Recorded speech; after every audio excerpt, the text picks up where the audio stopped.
જ્યારે અમે કામિની દીદી જોડે મળ્યા, નીતલબેનના કોન્ટેક્ટ થ્રુ જ અમે મળ્યા હતા. રેન્ડમ મળ્યા હતા, એવું કોઈ પ્લાન હતું નહીં કે અમે એમને મળીશું. ખબર નહીં કે યુનિવર્સમાં હશે કે એમની જોડે મળવાનું. રેન્ડમ જ એક મીટિંગ સેટ કરી હતી સન્ડે એમની ઓફિસ ઉપર. અમે એ બંને એક જોડે વિઝિટ કરી હતી. દેન પછી અમારો કોન્ટેક્ટ થયો. ત્યારે હું અને ભવ્યા બંને મેન્ટલી ઘણા ડિસ્ટર્બ હતા. ફાઇનાન્શિયલી, પછી બિઝનેસ, એની જોબ ચાલુ હતી, બહુ બધા ડિસ્ટર્બન્સ ચાલુ હતા લાઈફમાં.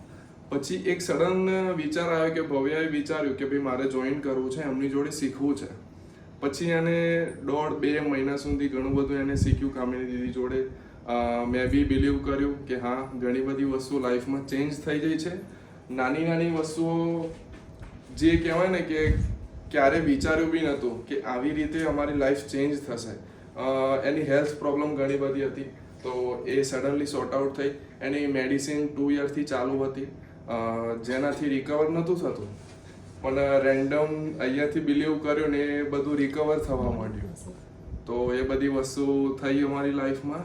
ધેન પછી વાત કરું તો ફાઇનાન્શિયલી, તો ફાઇનાન્શિયલી વસ્તુ એવી હતી કે કમાતા હતા, અર્નિંગ એની બી સારી હતી, મારી બી સારી હતી, પણ સ્ટેબલ નહોતા થતા. કે કોઈ વસ્તુ જોઈએ છે તો પૂરી થાય, કે કોઈ વસ્તુ એવી ઈચ્છા છે કે ભાઈ જે કંઈ બી વિચાર્યું હોય તમારી લાઈફમાં તો એ કઈ વસ્તુ પૂરું ના થાય. તો એ બધી વસ્તુ પૂરી થવા લાગી ધીમે ધીમે.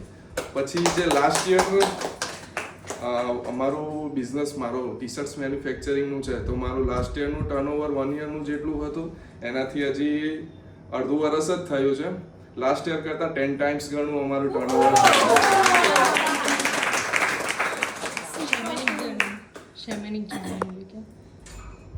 સેમેનિક જર્નીમાં અમે ટ્રીપ કરી હતી ગીર. પાવર એનિમલ તો બહુ બધી વસ્તુઓ છે. પાવર એનિમલ બધાને ફાઇન્ડ કરે, અમને બી ખબર છે.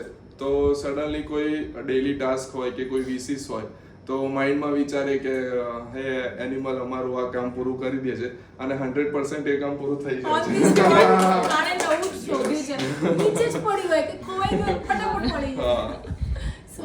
છે.